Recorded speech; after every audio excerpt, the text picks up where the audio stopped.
This episode of the Cult Popture Podcast was brought to you by our Patreon. If you want to tell us which films we should watch, get up to 2 extra exclusive podcasts a month, give us something to talk about in the post-credit scenes at the end of each episode, or even contribute to the discussion in the episode itself, then please consider joining the cult and donating at www.patreon.com/cultpopture.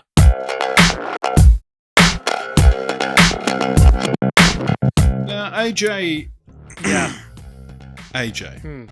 Yes, I'm here. Hello, AJ. Richard. I'm AJ. We have quite a good back and forth, I think, we've established over the last 6, almost 7 years of podcasting. And what people don't realize is that that's not just an on-air thing. It's not just a live during the pod sort of thing. We actually have witty banter before we start recording, and we just had some just now before we started recording, and I thought maybe we could recreate it for the fans. Well, Richard, the banter was actually so witless this time round, I'm struggling to remember what I said. We usually talk for 30 seconds to 2 minutes or so before we record, but I reckon we got to like 12 seconds this time, and then you're like, I'm rolling. That's why it's funny. I think that people, the fans, if you will, come to the Cult Popture Podcast for that kind of quick wit.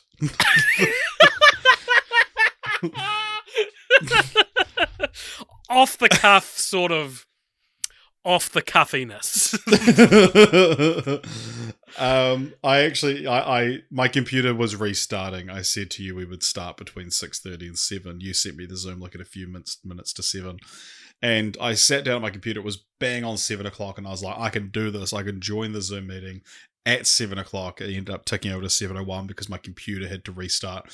In my haste to get onto the Zoom call, I haven't actually opened up any of my notes. I didn't even know what franchise we're talking about. Or I can handle this. Or this even what podcast this is. Like if people are listening for the first time. Film franchise Fortnights on the Cult Popture Podcast, where once a fortnight we cover a different franchise. We covered everything from The Godfather to Godzilla to God's Not Dead. And this fortnight, we are rounding off a trilogy which took us 6 years to get to part 2 and then 2 weeks to get to part 3. And that is sort of the big young adult fiction franchise boom of the, let's say, mid-2010s, early to mid-2010s, which fizzled out with the final movie we'll be discussing today. And that franchise is the Maze Runner trilogy. Wes Ball's The Maze Runner trilogy. Wes Ball has done it again. He is, with his directorial debut, The Maze Runner. Yeah. And this consists of 3 films. Can you tell me what those are called? Yeah, the first one's called The Maze Runner, based on a novel. The second one is called Maze Runner, The Scorch Trials, based on another novel. And the third one... Based on the novel Push by Sapphire. The third one is called Maze Runner, The Death Cure, based on the not final, but rounding off of that part of the book series. Okay.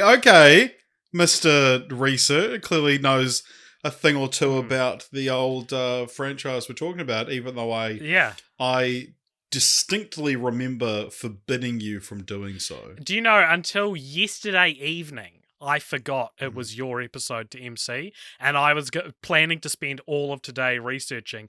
And the relief, Richard, I felt when I realized at about 11 o'clock last night that this was your turn, I thought to myself, God, what a treat. What a treat for me. Yeah, about 20 minutes ago I remembered, I'm doing the research for this one. So I've been tirelessly copying and pasting from Wikipedia. It's a hard job, but somebody's got to do it. It is hard. Somebody's got to do a Wikipedia digest of certain films. And we are those guys. Yeah, and then you and I have different approaches to this. You like to sort of, put some stuff into your own words. I like to just get it off the Wikipedia page, and then in real time, I can just straight away think of something, how to say it just like that.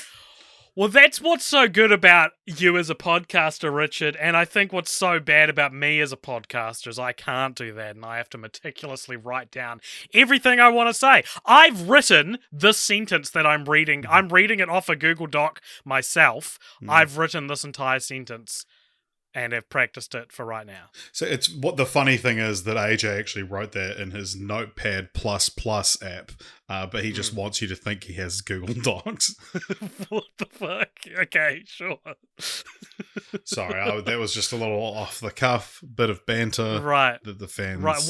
What's wrong with the Notes app? The Notes app is great. The Notepad++, which is right. what Notepad is called on the computer now. Like, I'm talking about Windows Notepad app, not the Notes app. If it was on the Notes app, I'd be like, what, are you apologizing for something? Everyone posts like screenshotted apologies on their Notes app.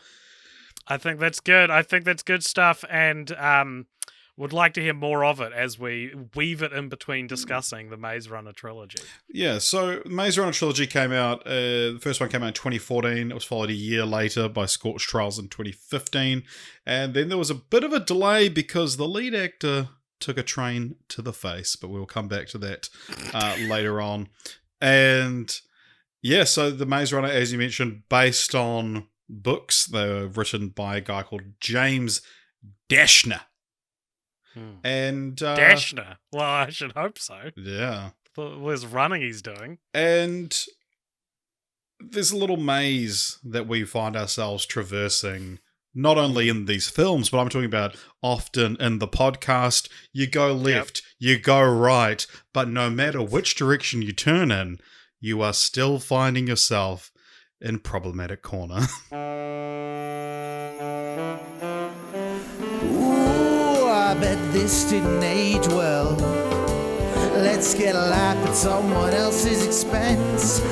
I have to warn you, this might get obscene. This the problematic corner where ain't nothing PC. Wow, We're here already. We're here already. We haven't even said the plot of the first film. Yep, it predates that. So James Dashner was during the first Me Too movement in end of 2017, start of 2018. He was Me Too'd. What? Yeah. So oh my god.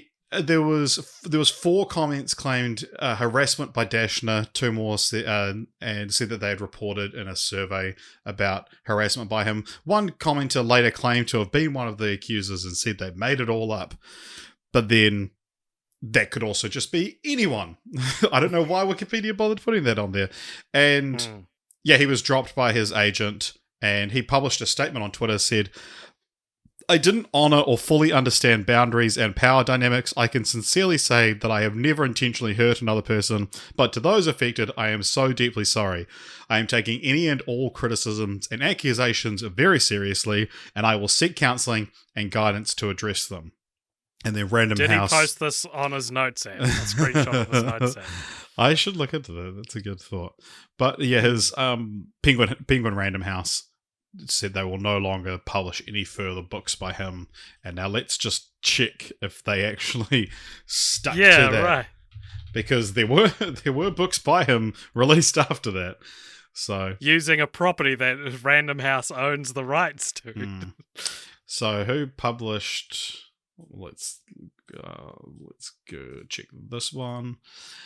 Oh, the publisher is... Oh, I just saw it. Where is it gone? Akashic Media Enterprises. Well, everyone who reads books know that Akashic Media Enterprises have no fucking spine.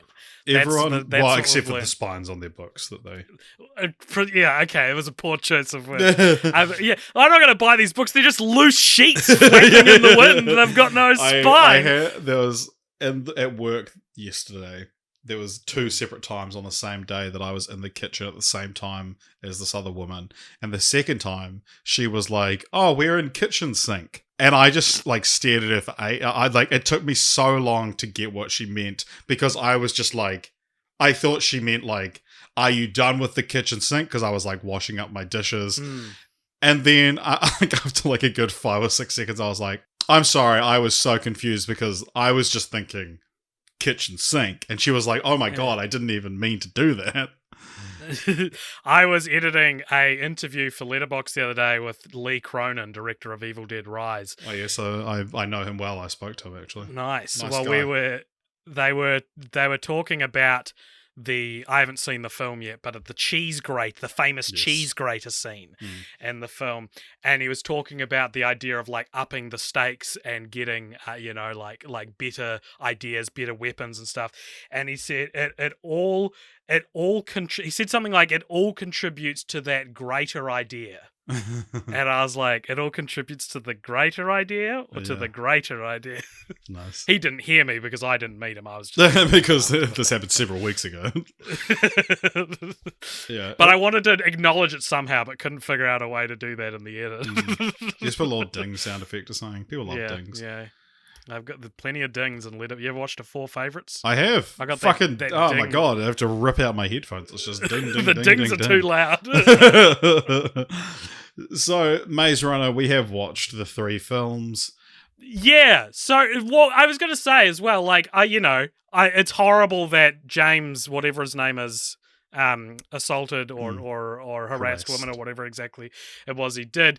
And while I'd never be happy about someone doing that, I do feel more empowered. I do feel joy.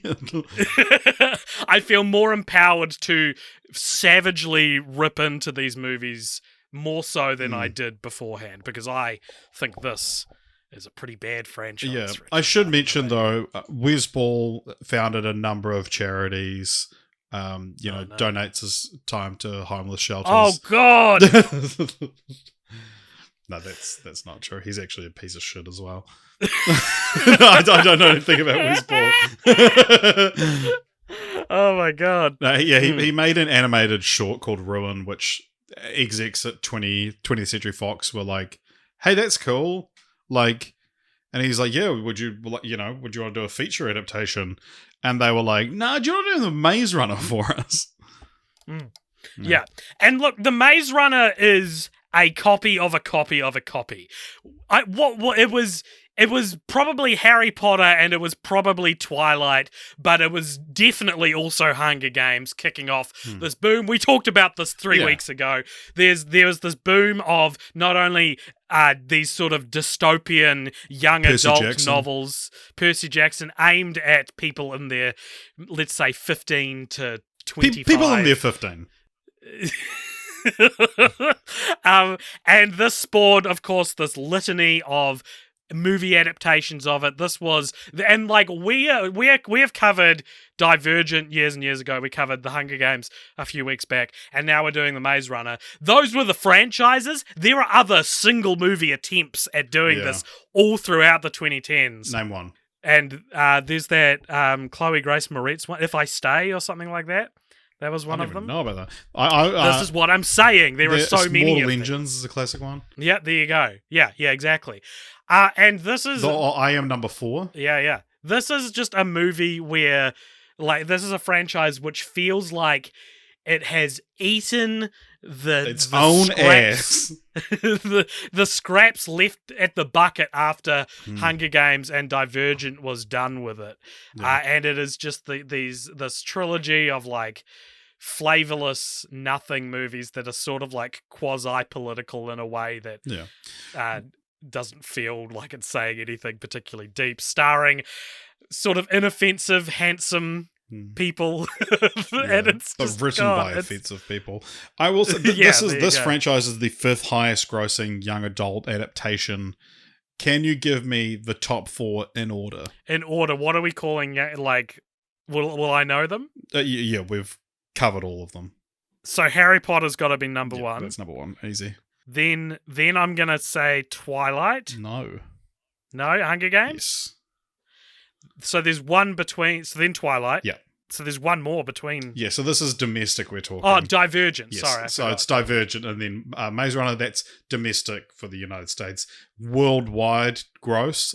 Swap Maze Runner and Divergent. Well, I mean, this feels like capping off the worst run of series run we've done in a long time, but it took a while to get through it. So we're so far in and we haven't even discussed the plot. I'm so angered by the mechanics in which this franchise was allowed to happen, was birthed. Don't worry, our conversations about what the films are about and what we thought of them will be much shorter. But I'm gonna ask you what it's about. I'm gonna do that now. What's it about? But before you answer, okay, it's about. I'm gonna kick you off with Wikipedia's first line of the plot synopsis, which I love.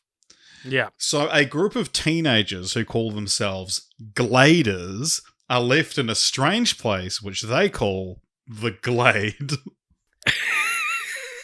Do you think they came up with Gladers first and then they were like, holy shit, I know what we can call the Glade? Yeah. So it's in classic, almost satirical, comical. That's the thing, almost like a parody of this kind of thing, like an SNL sketch based there. I bet you there was an SNL sketch in 2011 which made fun of this kind of movie, and it would have looked exactly like this because you've got the Gladers. Who would have been hosting? 2011. I don't know. James Franco. Yeah, probably. You've got the Gladers and they live in the Glade, and then you've got the runners and they run through the maze that outskirts the Glade. And what do the Grievers do? The Grievers attack the runners, and the leader of the runners is called the Keeper, which is never spoken again. It's just told to you right at the start. Basically, this kid named Thomas, he wakes up in an elevator that exits out into the Glade. He learns that he's surrounded by a giant maze that constantly changes, and he's joined by a bunch of other teenage boys, none of whom remember anything outside of their names. First incredibly lazy writing part, I thought. Okay, everyone has amnesia. Well, that's very convenient. And anyway, he proves himself as a runner and convinces most of them that they can get out of the maze. A couple people die. There's a little kid named Chuck who gets completely rude, Richard. And I mean that as RUE'. It's the little kid that doesn't make it past the first film. Anyway, they find out, and this is going to take me a while to get through. Okay, here, ladies and gentlemen, here is the maze of backstory that is the Maze Runner backstory. Right? Okay, so the sun got too hot and the earth started to scorch. They now refer to Earth as the scorch because it's just a big desert. And the heat of the sun also created a new illness called the flare, which affects humans. And do they become grievers, or are grievers a No, they thing? become, what do they call them? Cranks. Cranks, yeah. Which we don't meet in the Maze Runner. Until the next one. But the people in the maze are supposedly immune. And Thomas actually worked for the bad guys who, get this, are called Wicked, which is, they try to play it off like it's an acronym and they didn't do it on purpose. And he voluntarily, or was forced to go into the maze, where he gave up his memories and sort of switches sides. He's also joined by Teresa, played by Kaya Scodelario. Do you think that's how you pronounce it? Yeah. I've That's never asked. probably one of the best last name pronunciations you've ever done, as someone who's notorious for bad last name pronunciations. I don't want to call her Kaya Scodelario. I want to call her Skins. I want to call Will Poulter... We're the Millers. We're the Millers. I want to call Thomas Sangster. Brody Sangster. Is it Brody? Thomas Brody Sangster, yeah. Oh, Thomas Brody Sangster. I want to call him Love Actually, and I'm just going to call everyone by a property I recognise. Well, I want to call Dylan O'Brien All Too Well the short film. Okay, we'll call Dylan O'Brien. He's All Too Well the short film. All is the Too main Well character. 10-minute version of the short film. So he's the main character, and Skins was his love interest back before, and they all switch. Anyway, he gets them out of the maze. They learn the truth, and then they're helicoptered off for the start of the second film. Yeah. And then Eyebrows dies, supposedly. What's it? Where the Millers dies, supposedly. Chuck dies, supposedly. I'm going to guess Maybe Wizards of Waverly Place. He probably had an episode. Chuck, you're talking about? Yeah. We'll get to Chuck. Okay, all right. And yeah, that's the plot of the first one. And then who do they meet at the end? Easy A. Who do they meet? Do they? They see a screen. Oh, right. Well, they don't meet her, but there's a screen where Easy A explains to them what's happening. Now, you might think I'm talking about Emma Stone. I am not. I'm talking about Patricia Clarkson. Yeah, so she's sort of framed as the big bad. We think she kills herself at the start, at the end of her like taped message, which ultimately winds up to nothing because she's just alive. Yeah. And she faked it for some weird reason.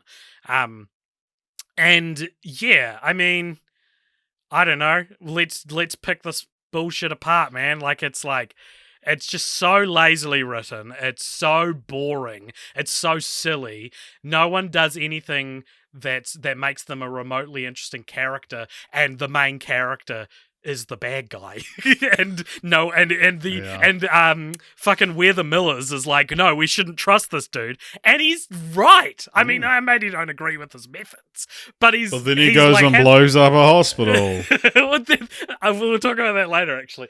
But yeah, so it's real bad. It's real hard to watch. It's real, just nothing happens, and it's the best one in the franchise. By far! It's the only, here's what the sequels feel like, right? So with these young adult novel adaptations, the authors trying to write these things, they got it down to a science, right? And they're like, we need your love triangles, we need your identify. Like, you need to be able to identify with the white bread main character and all these things. And then they go, and lastly, you need a gimmick. So Hunger Games, it's the Hunger Games. That's the whole gimmick. Twilight, it's Twilight, the Maze Runner, it's the Maze Runner. Well, it's the maze, right? And Maze Runner, you go, okay, it's about a maze that I can grasp onto. And the sequels are like, what if we took the concept away from this piece of cardboard we're calling it, right? Like, what if we took away the main interesting thing about it? I was so fucking disappointed by the sequels to a movie I didn't really like. Yeah, same. Yeah. Hey, spoilers for the second film. Hey, everybody, if you haven't seen The Scorch Trials, do you know what the titular Scorch Trials relate to? Nothing. It's just trials. It could be called The Scorch Conflict, the Scorch story. Like, it's trials in the broadest sense that it's like, well, yeah, they go through trials. And tribulations. Yeah. It should be called the Scorch Tribulations. The Scorch Tribulations. Like, you have something called The Maze Runner, and you've until a week ago, never seen it. The second one, The Scorch Trials, I'm like, it must be some kind of, like, they're out perverse of the maze, game. They're another maze or something. No, it's just whatever. And then The Death Cure. We talk about titles a lot on this podcast. When we covered Hunger Games, and I pitched to you that the last one should have been called The Real War, and you rightfully scolded me for how stupid that is. The Death Cure is that title. Like, it's what as you bad would as that. pitch. It's what I would pitch if I was... It would be called The Maze Runner, Glade, and you'd be like, it should be called The Death Cure. Yeah. It's like, it's such and you'd be like, any of them could be called Glade! Anyway, so I'm getting ahead of myself. I've been sitting on a little piece of information that I have neglected to tell you up until now. And you've sort of stumbled into it. You've stumbled into it yourself a little bit. But the first film, I'm revisiting a segment we've done a couple of times now. Okay. Earlier in the week, by which I mean a couple of hours ago, I realized, oh, fuck, I haven't continued the joke. And I sent a message to our dear friend Rachel on Discord saying, hey, what's the difference between the Maze Runner books and movies? Oh, God. This is such a massive... I feel like maybe we should save the segment for like a bonus episode each month or something. So this is like Rachel. So Rachel has not read the books. Okay. Because I said, she said she has not read the message. I said, shit, I've totally forgot to ask you what the differences between the Maze Runner books and movies are. Rachel said, we both fucked up because I totally forgot the series was based on a book series. When are you recording? I said, in like 4 hours. How fast can you read? Rachel said, fast, but not that fast. Let me investigate. So there's Rachel has seen all three films, doesn't remember a ton about them. Found me a page with just like the Maze Runner book to film differences. It is very sort of like minor things, things that just make sense for an adaptation. Scorched Trials and Death Cure are just completely different stories. No way! Yeah. So That's Scorched crazy! Trial, the premise of the Scorched Trials. So remember at the end of the Hunger Games where Easy A says to them like, this was just your first test. And then you think, okay, the second film must be the second test. And as an audience member, that's kind of actually what I would want to see. No, so the Gladers, once they've gotten out in the book, are forced to partake in a second trial, having to complete the task of reaching the other side of the Scorch. And so there are actually trials in the book. Yeah, so there is a Scorch trial. And then the main premise of the movie is that they escape from Wicked and their experiments and end up out in the Scorch. As such, the titular trial is absent from the film, which as a whole is a very loose adaptation of the book. And also, in the book, Wicked is actually called Wicked, but with an I.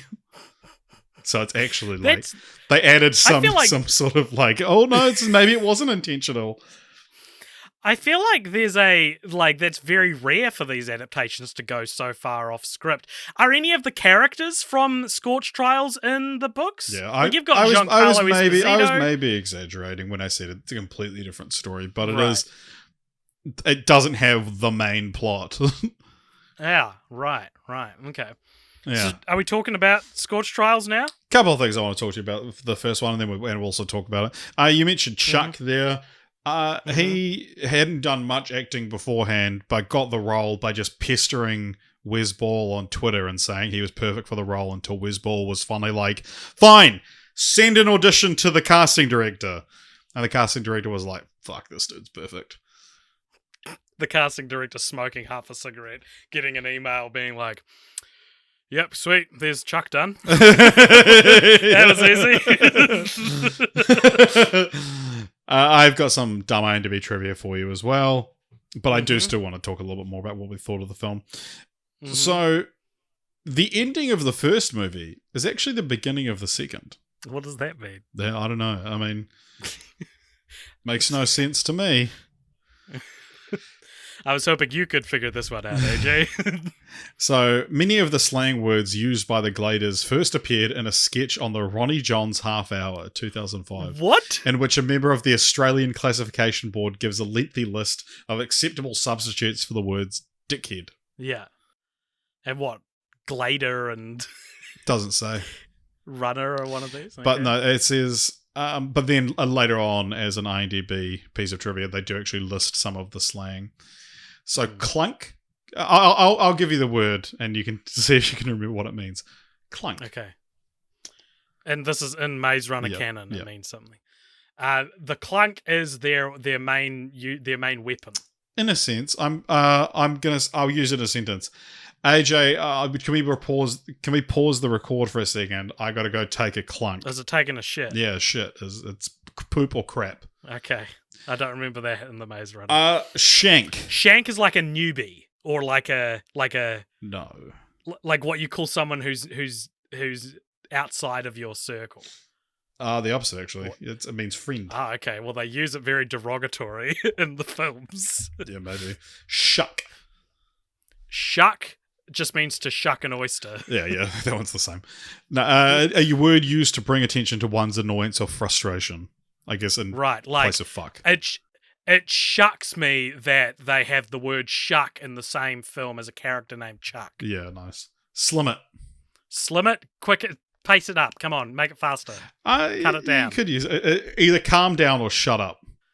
Okay. Slint head. Just dickhead. It's a term used mostly by others when one makes a mistake that involves repercussions. Okay. Very cool. Green bean or greenie? That means newcomer, newbie. Newbie. I thought it was funny that they call All Too Well the short film Greenie for a lot of the film, and then Teresa Skins shows up, and no one says Teresa Greenie, even though it's right there, and I thought maybe that was why they called her Teresa. Yeah. Newbie is the next word. That wasn't a definition of the last word. It's a separate word. Just a greenie. A newcomer in the glade can refer to a greenie or anyone else relatively new. The new arrivals don't remember their names for a day or two, hence the term. Number 8, good that. Good that. These are getting very tedious, Yeah. Richard. What? It just means something's good? Said when a glader agrees with someone or something. Yeah. Oh, yeah, he's good that. It's getting very esoteric jacked. here. Strong. A messed up in the head. And the last one, bloody. Is that just like the British? Yeah, commonly used as an expression of strong emotion. Bloody hell. That doesn't get to be on the Maze Runner Doesn't get to be. page. That doesn't deserve the honour. It doesn't. It's not a Maze Runner term. It's just British slang. And little Americans are writing out this wiki and being like, bloody, that counts, because I've never heard of it. I don't know. My Yeah. echo chamber. So, in terms of like, I thought the film was like pretty inoffensive. I followed it. I paid attention to the whole thing. I understood the stakes and everything like that, and I thought there was some interesting ideas in it. The sort of Lord of the Flies style thing, and then they get a girl shows up, and she has a note with her that says she's the last one ever, and I thought that's a pretty fucking ominous thing to read. What does it amount to, though? Yeah, exactly. But I mean, it doesn't mean, hey, she's the last woman in the rest of the world, or is it like, hey, this is the last one you get, so don't, Wow. But yeah, like I had an idea of what this franchise was about. I knew there was it involved getting through a maze, and that only the Presumably strongest, quite fast. yeah, only the strongest of a certain group were allowed to attempt to do that. And then, knowing that the Scorch Trials were coming up, I was like, oh, they get out, and then there's another maze, or there's some other. And then just the second two films, we just went over straight over my head.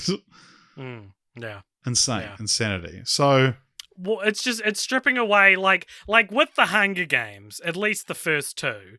It's like, here's the cheesy, schlocky, fun part. Right front and center. If you can't be bothered, if you don't care about the like message or thematic ideas in the film, you can at least watch the Hunger Games, and then there's that deeper thing beneath it. This is like, it just takes the schlocky fun off the top of it and just gives you like, this is an uprising, I guess, but it's not a particularly well written one. AJ, what did you have anything else you want to elaborate on? How you thought of the film, or what your image of the franchise was beforehand? No, I guess I actually, here's my image of the franchise beforehand. I thought these would be better. Yeah. I thought there was hope in these ones. I thought it was like, there's hope because in them hills. The third one took so long to come out, and everyone was like, is that not out yet? I guess like I thought Divergent was bottom of the barrel, whereas I feel like this series is about as bad as Divergent. Yeah. So, yeah. That's what I'm disappointed in, just how bad they are. Yeah, fair. Maze Runner the Scorched... Oh, what did they have on Rotten Tomatoes, by the way? Like 45. 65. Yeah. Look, if you've never seen it before, imagine Hunger Games if none of the characters were interesting. Yeah. That's what this is. Just textureless, flavorless blockbusters. Yeah, it was... So... After the first film came out, the studio wanted to just wait and see how the film was going to do before greenlighting any sequels. But 2 weeks before the premiere of the first movie, they decided to go ahead and greenlight the Scorch Trials, as the publicity and reviews were overwhelmingly good. I don't believe you. Not you, the people who wrote that. So, Maze Runner Scorch Trials came out a year later. What is it about? So they get out and they're in like a facility where they meet Game of Thrones, or Aidan, who is it? Aidan Gillen? Oh, Dark Knight Rises. Dark Knight Rises, Aidan Gillen, who's insisting who's a big that guy for you. He's going to ship them away to... He says that to Bane. Yeah. He's not the big guy. Well, he's a small guy for you. He's Littlefinger to me, so he's little. Wow. He's also Tommy Carcetti in The Wire, so... Oh, is he in Could have called him He's The Wire. Also, he's in the Bohemian Rhapsody. Very good. And they keep cutting So- to him back and forth. He's insisting that they're all, this is just a midway point between the maze and getting them to Agreed. a better life. But it turns out that they're actually trying to manufacture a cure from the people who got out of the maze because of this flare virus thing. They find this out and they escape. They go on this whirlwind adventure across the desert where they meet a bunch of other people, including Breaking Bad. They meet Breaking Bad and they meet his de facto daughter, who I don't think is in anything, but I thought she was a good actress. And I enjoyed her. Who you're talking about? Brenda. Brenda. Yeah, she's Alita Battle Angel. Oh! She's the titular Alita Battle Angel. I didn't recognize her with her tiny eyes in this. So yeah, Giancarlo Esposito and Alita Battle Angel. And they sort of get split up, and they're trying to find something called the Right Arm, which is like this resistance group. And all too well, and Alita Battle Angel get split up from the rest of the crew, and they are walking through together. At one point, Alita Battle Angel gets bitten by a crank because guess what, everyone? They're zombie movies now. Really weird to see a franchise where the first one isn't a zombie movie, and then the second two are like just embrace all the tropes of the zombie movie genre, right? Like getting bit, hiding the bite from people, etc., etc. Like, it's crazy. It's crazy. And it's crazy stuff. And there's a scene in this where the two characters are looking for their friends, and they go to like some weird little like dive bar in like a makeshift community. And Alan Tudyk comes out, and they're like, "We're looking for fucking Marcus," I think his name is. Wait, so and he's like, who's Alan Tudyk? What can you? Let's go. The Duke of Wesselton, Frozen. Frozen comes out and he's like, I'm a drunk character. And immediately I was like, God, everyone else in this franchise has been so fucking boring. And then Frozen shows up and it's like they reserved all the charisma. And he's not even that charismatic just compared to the rest of the movie. And they gave it to this one character who's like, if you want to get into my club, you got to take a drink of this weird potion. And so they both drink it and they're tripping out and they go into this club. And they're both starting to be like, whoa, what did we drink? What's going on? And then Alita Battle Angel turns to All Too Well, and she's like, we're never going to find them. And then they start making out. And Richard, I was like, God damn, this is sexy as hell.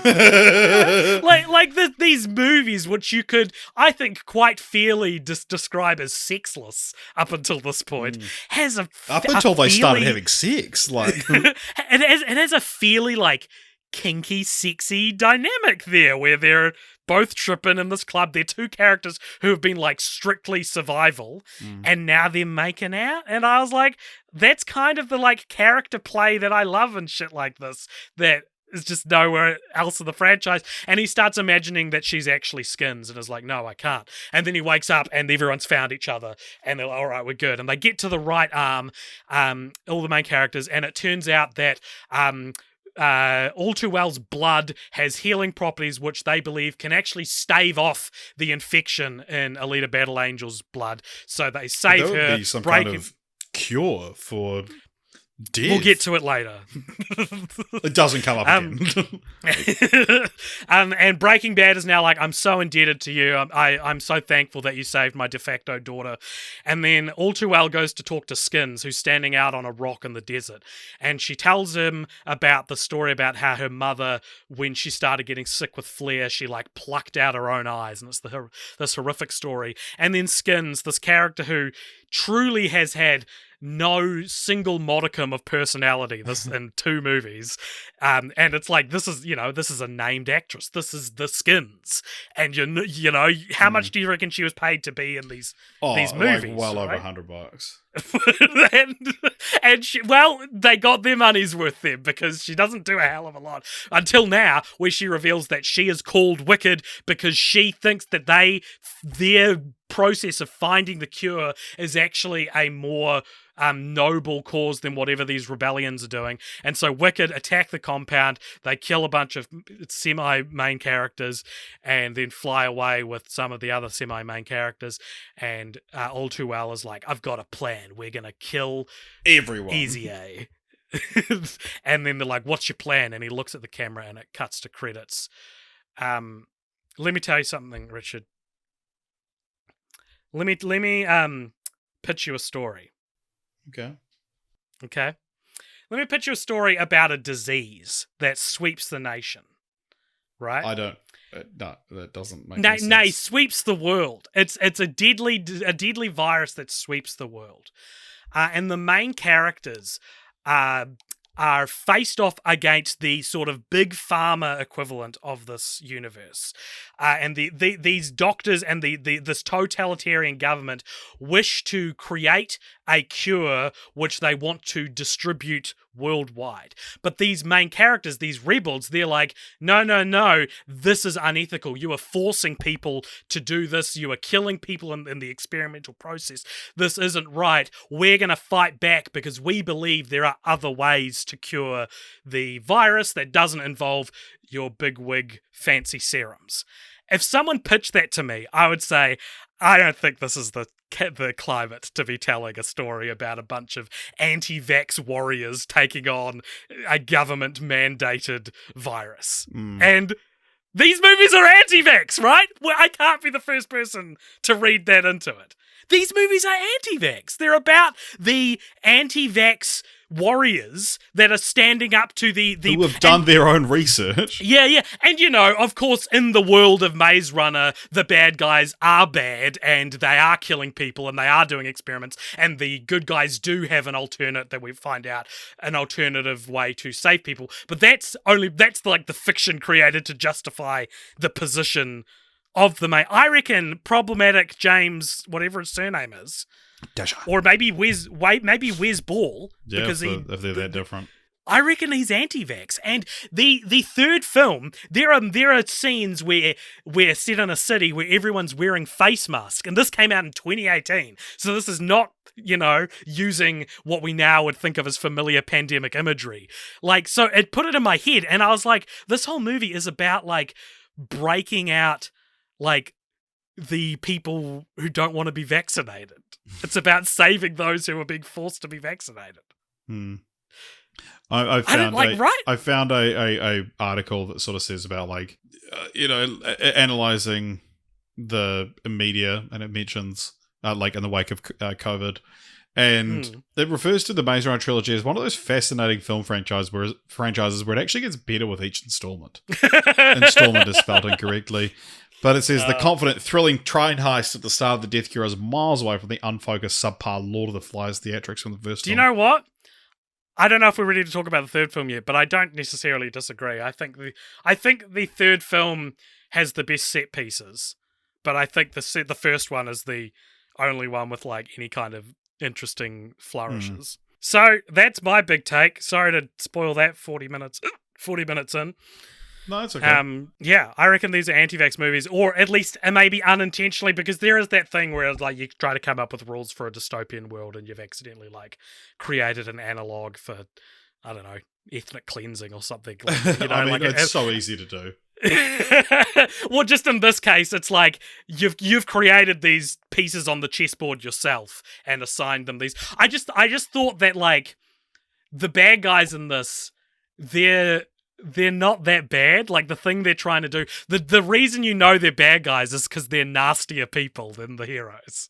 It's not because their cause is necessarily less noble, I guess. Yeah.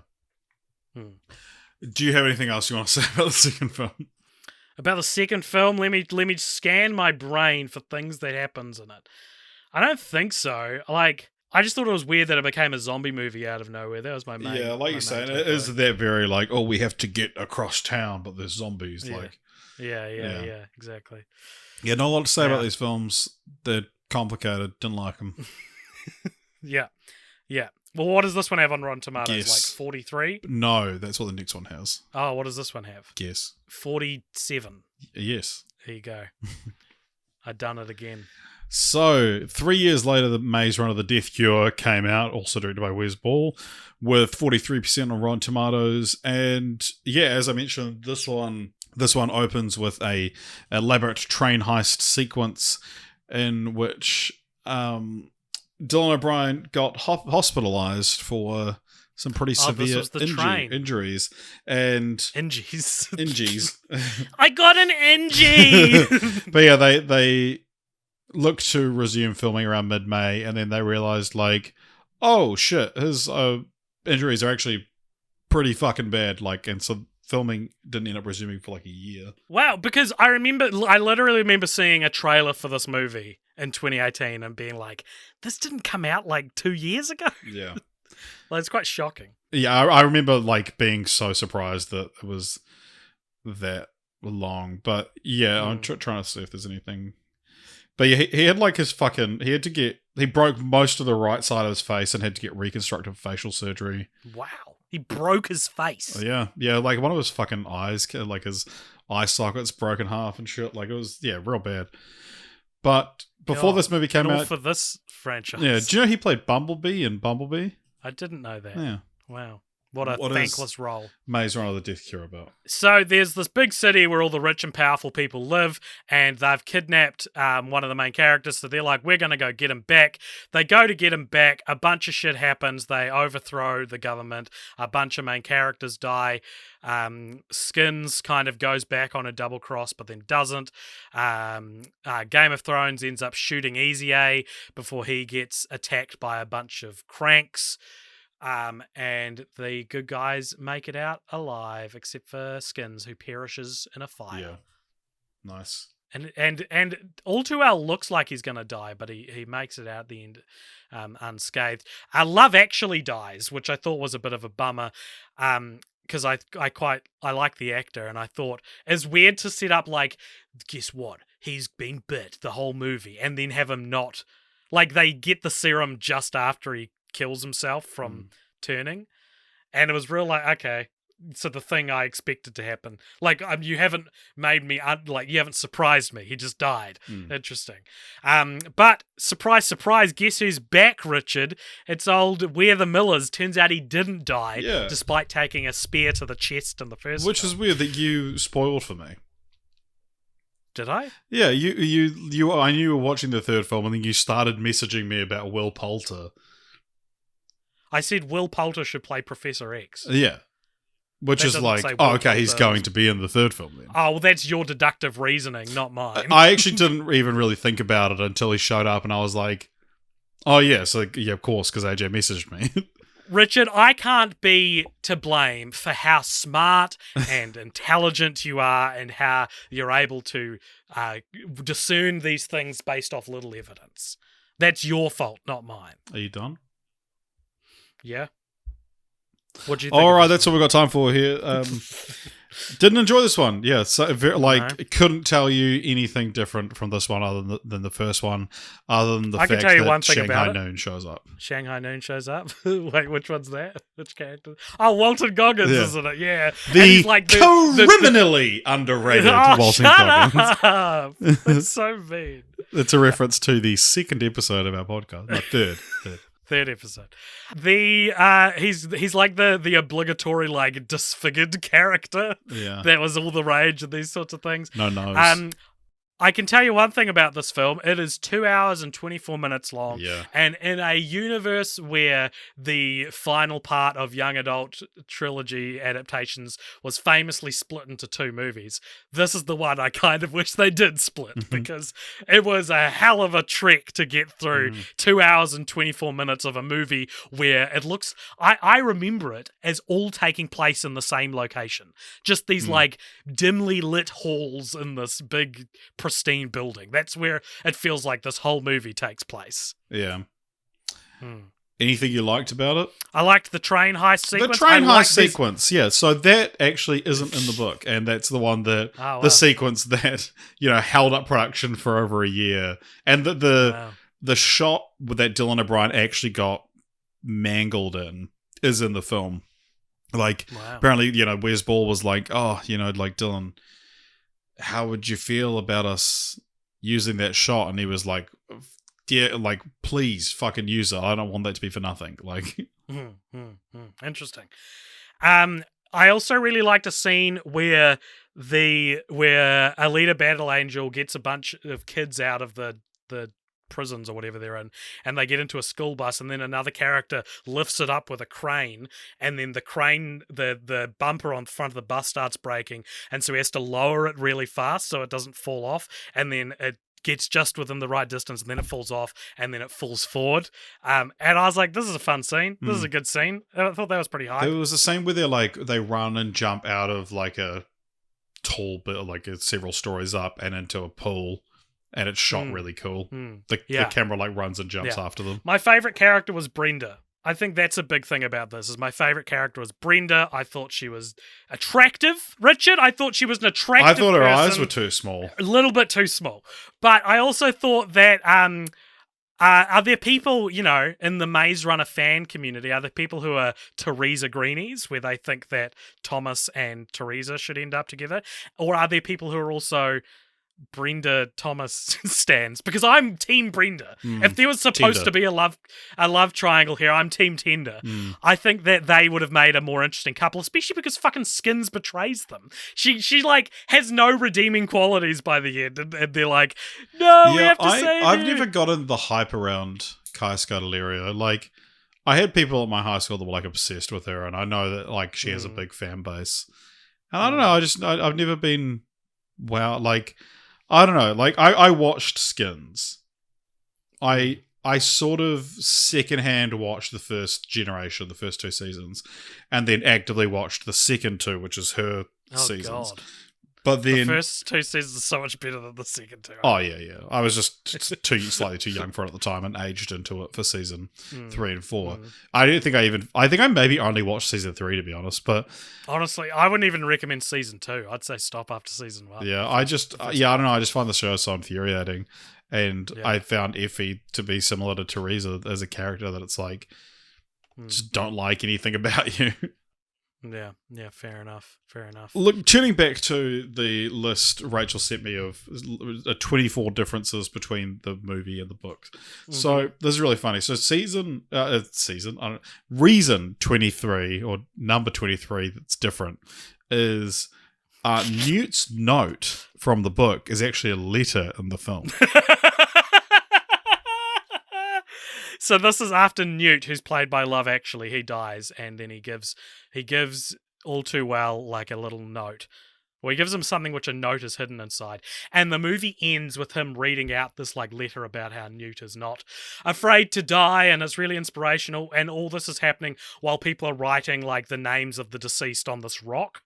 And then just as the letter comes to a close, you see All Too Well carving a name in, and he steps back, and it's Teresa.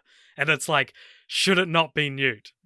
Should it not end with him writing Newt's name, listening as the voiceover of Newt's letter plays? I don't know. I just thought that was so bad. Yeah. But then reason 24 is that there's an epilogue in the book that reveals that Alita and Breaking Bad had been planted by Wicked after Paige realized that the attempt to find a cure wouldn't succeed. So Breaking Bad and Alita's mission was to lead the remaining immunes to a safe and secure place away from the cranks, allowing them to start civilization anew while the rest of the world dies off. Also reveals that the government created the flare virus as a method of population control. They weren't able to control the virus, so Wicked stepped in with the goal of preserving the human race. With Alita and Breaking Bad leading the immunes to the safe paradise, they essentially succeed in their mission. This proves Paige's point. Wicked is good. Well, that sounds not in the film. Like an extra layer of convoluted bullshit that isn't needed in this already convoluted story. But it's funny that just like completely changes the motivations of some of the characters, and it's just not in the film. Completely changes the motivation of actors who are not performing with that in mind. Yeah. You know, that's always the thing. Yeah. Hey, I don't mean to. How are we going for notes? Because I want to get into my continue the franchise. Let's do it. Okay, so it's never easy continuing the franchise for a franchise that you really didn't like. Which is why it may shock you, Richard, that my continue the franchise is Let's Start Again, baby. Let's remake The Maze Runner, and to make it even more asinine, same cast. But here's what I think. I've got 2 versions for this. Okay. I think that we have a problem with All Too Well as the main character. I think he's boring. I think he adds nothing. He's your generic, as generic can be, white male main character, right? So there's 2 ways to fix this, I think. One, I reckon Love Actually should have played Thomas. I think he's a more interesting actor. I think he's weirder looking. I think he has kind of like the chops to pull off something like this and it'd be really interesting. I think these movies would have been way better with Love Actually in the lead role. That's my first change. All right? Yeah. Or my first option. My second option, cut out Thomas altogether. Why are Teresa and Thomas two different characters? It maybe becomes more needed as the sequels go on, but the first film, it's like, these are the same character. They're both like from Wicked, they get cast down, and I think it would be way more tense if it was a story about a woman who wakes up in a camp full of only men. You know, like that's scary. That's also scary. And that's my concern of the franchise is remake it with two separate script notes, because I think these are things that should get stopped when the manuscript for the novel is written, and yet they made it all the way to the film adaptation, and I think that's pretty silly. So that's my concern of the franchise. Change it, make the characters the same character or different characters. I don't know. I just thought this was so bad, and that's where I landed. Well, there are several other continuations of the franchise. There's the books have two prequels called The Kill Order and The Fever Code. There's a sequel series as well, which starts with The Maze Cutter. It's 73 years later, and then there's also one called The God Complex, which is either out this year or in the next couple of years, and then there's one more to that sequel series. There's also The Maze Runner Files and Crank Palace, which are companion books. And Crank so, Palace. Following the acquisition of 21st Century What I call Fox, my bedroom. Disney has announced at the CinemaCon in 2019 that new Maze Runner films are in development. Really? Oh, I thought we were out. No, fuck that, no man! My continue the franchise is an escape room. You wake up in the glade, gotta run that maze. Yeah. But it's like full size, and it takes like it's literally just the Maze Runner, and you can buy one ticket per month, and you have to be male. But then after a while, they get discrimination and stuff.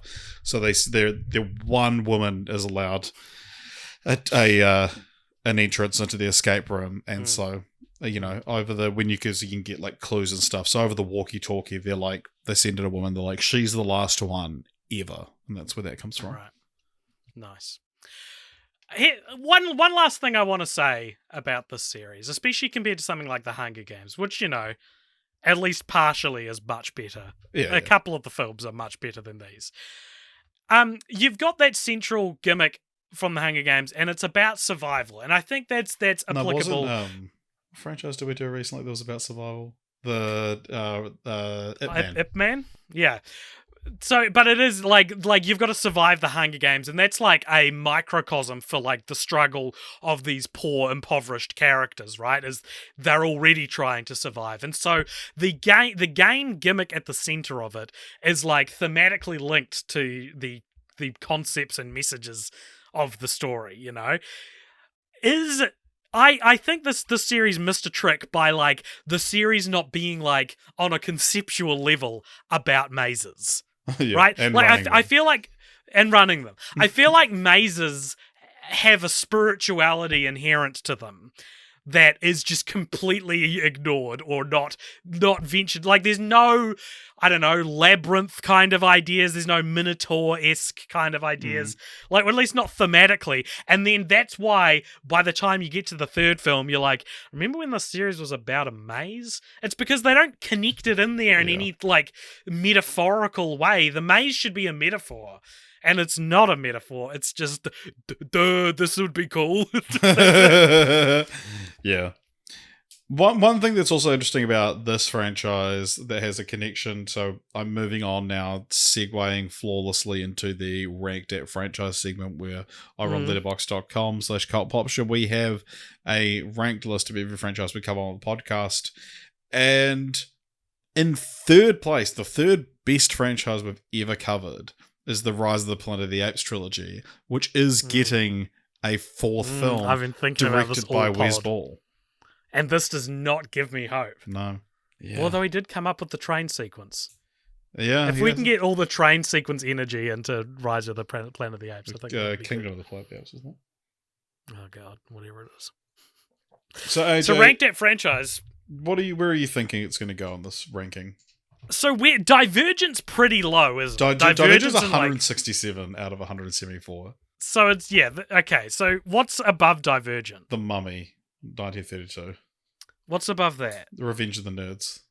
You see, I don't remember Divergent being this bad. Yeah. But I also think that Maze Runner is better than Revenge of the Let me throw out Nerds. something for you then. Is it better than MVP? Yes.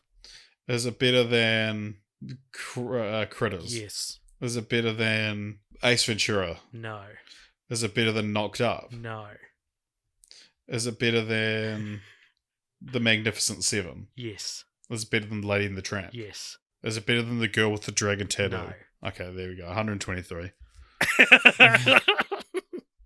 God, what a pointless segment that's becoming. Okay, well, what is it? What do we have to do now, Richard? Is that it? Do we just have to do the thing? We do have to do the thing. So to decide our next franchise, I believe it is a franchise vote over on patreon.com/cultpopshire at the moment, where we should have crowned a winner voted on by our patrons for what the next franchise is that we're going to watch. I actually don't know what it is. I haven't checked it in a couple of days. Neither do I. but- I'm just going to check now. Before you tell me what it is, Richard, I would just like to say to people that if they enjoyed our discussion on The Maze Runner, then why not check out other episodes of the show, and why not follow us on Instagram and Twitter at ColdPopture. You can also join us on the Discord, which you'll find a link to in the show notes, and as just mentioned, you can also join our Patreon, patreon.com/ColdPopture, where you get to do things like vote on what the next franchises we do, or tell us which movies to watch for bonus podcasts that are pretty regularly late.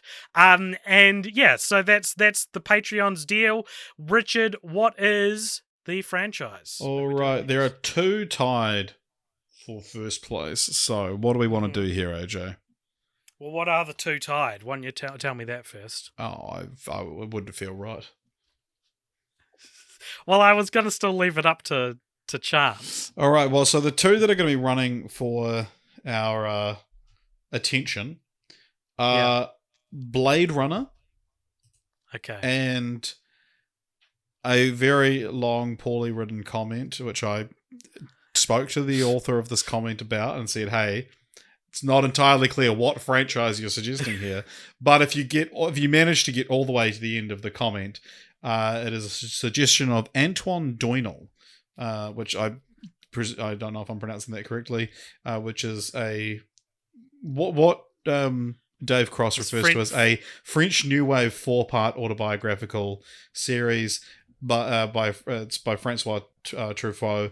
It consists of 5 films, so that's interesting. I don't know if there's just one that Dave doesn't know about, or Jackass was in the lead for a while. Is that fallen down? yeah, Jackass is not in the lead. Wow. Well, I guess, shall we say Blade Runner is even numbers and Antoine Doinel is Well, I was just going to do odd coin numbers? flip. Well, I mean, if we do a random number, then it can be verified, I guess, is my Okay, thinking. sure. All right, so Blade Runner even? okay, so Blade Runner's even, Doinel is odd. Yeah, Doinel. 79. So we are going to be covering the 5 films in the 4-part Antoine Doinel, The Adventures like of we Antoine need- Doinel. All right. Well, So that's I the 400 Blows, Antoine and Colette, Stolen Kisses, Bed and Board, and Love on the Run. Right, I did watch about 30 minutes of the 400 Blows a few weeks ago when I thought that French New Wave was going to win the genre for my next short film. So I'll pick it up where I Antoine left and off, Colette I is a guess. short film. So we won't watch that Yeah. one then. So Wikipedia lists it as being a 5 films series, but one of them is a Well, short if it's a film. short, we'll just fucking watch it anyway. Yeah. Alrighty, well, tune in next fortnight for a franchise I'm pretty unprepared for and don't know a lot I'm about. very so excited to that'll be- watch this, and Yeah. Dave Cross kept on being like, vote Doynal to piss off Richard. And it's like, I want to watch these. I'm pissed off that your comment made it so complicated. It's so hard to decipher that you were suggesting it. All right, well, tune in for that next time, everybody, and stay tuned for after this music ends for the post-credits scene. Goodbye. Happy running. Happy maze running. Remember happy to happy protect mazing. your glade. Happy gliding. Happy ravages? No, they're not even in it. Grievous. It's from something else. Happy grieving. All right, I think we can just move on to the post-credit scene now. Welcome along to the post-credit scene. This is a segment at the end of each episode where if you donate $5 or more over at patreon.com/cultpopture, you get to give us something to talk about in this, the post-credit scene. Richard, can you tell me who it's from and what is it? Today's one comes to us from Michael Prefontaine, who says, how do you pronounce Vincent van Gogh? This is how I pronounce it. Vincent van Gogh. Should we? How to pronounce it correctly? I just did. This is a Dutch. Oh, sorry. Vincent van Gogh. That was my Dutch accent. So Goff and Go are not correct. What is it? Is it Gok? Is it Gogh?